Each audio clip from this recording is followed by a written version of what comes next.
الله عليه وسلم ودلال إلى الهدى ابتغاء قربه وثوابه سبحانه وتعالى. سبحان لا علم لنا إلا ما علمتنا إنك أنت العليم الحكيم. رب اشرح لي صدري ويسر لي أمري واحلل عقدة من لساني يفقهوا قولي. ربنا آتنا في الدنيا حسنة وفي الآخرة حسنة وقنا عذاب النار وقنا عذاب النار وقنا عذاب النار.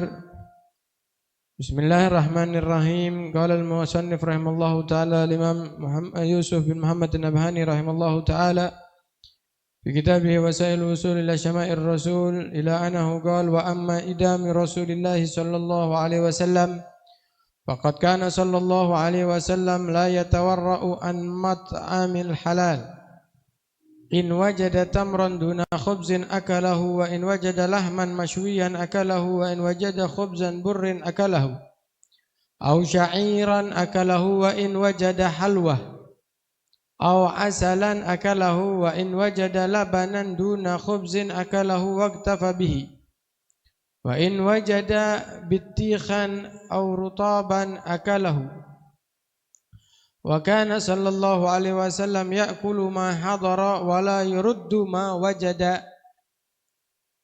Hadirin yang dimuliakan oleh Allah, malam hari ini kita melanjutkan di dalam pembacaan kitab Wasailul Wusul lil Imam Yusuf An-Nabhani rahimallahu ta'ala wa nafa'anallahu bihi bi ulumi fid dharain amin.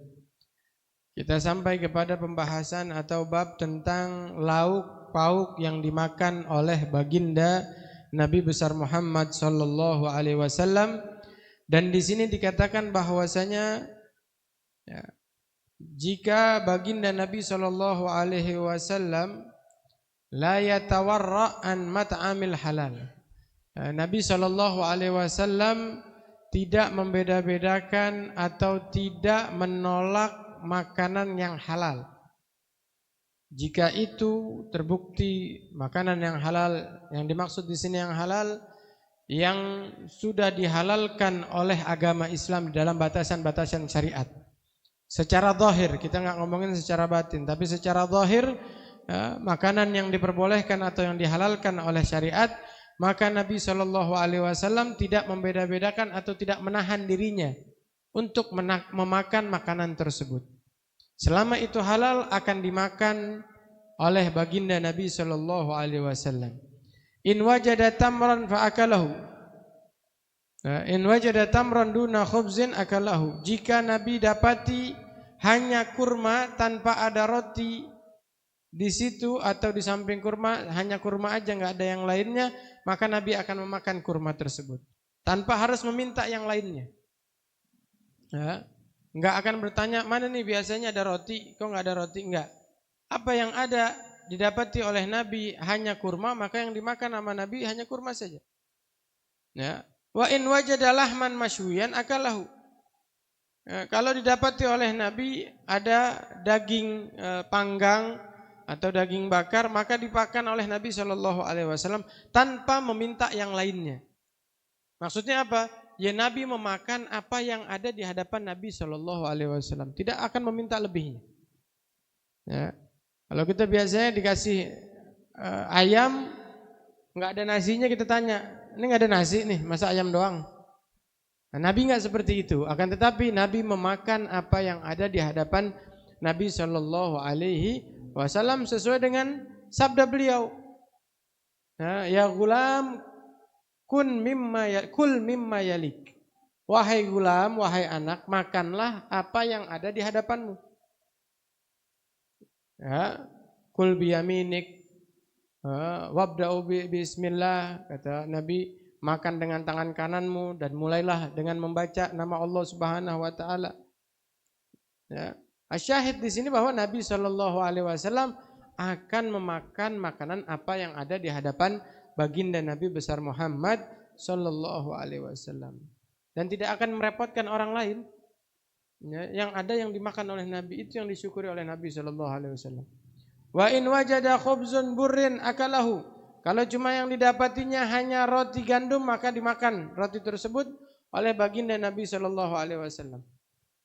Au syairan, ya, atau juga roti yang lainnya atau roti syair, roti gandum juga dimakan oleh baginda Nabi Shallallahu Alaihi Wasallam tanpa menanyakan hal yang lainnya.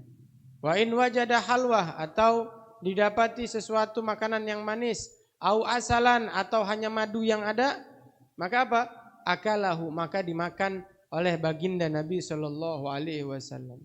Wa in wajada labanan duna khubzin, atau didapati oleh Nabi hanya susu, tidak ada roti di situnya atau di sampingnya, akalahu wa katafa bihi, dia akan memakan atau meminum roti tersebut dan Nabi merasa cukup atas apa yang dimakan atau yang diminum oleh baginda Nabi Shallallahu Alaihi Wasallam.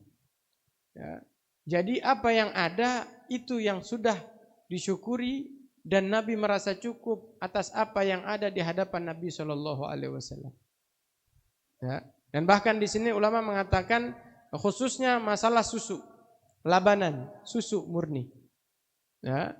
Bahkan dikatakan oleh Nabi Shallallahu Alaihi Wasallam dalam riwayat yang lainnya, ya, tidak ada kedudukan yang bisa menggantikan makan dan minum dalam satu porsi, dalam satu waktu selain susu.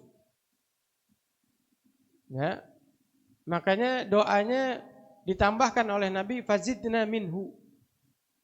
Alhamdulillah atas nikmat susu, dan Nabi mengatakan, ya Allah, maka tambahkanlah dari nikmat susu tersebut.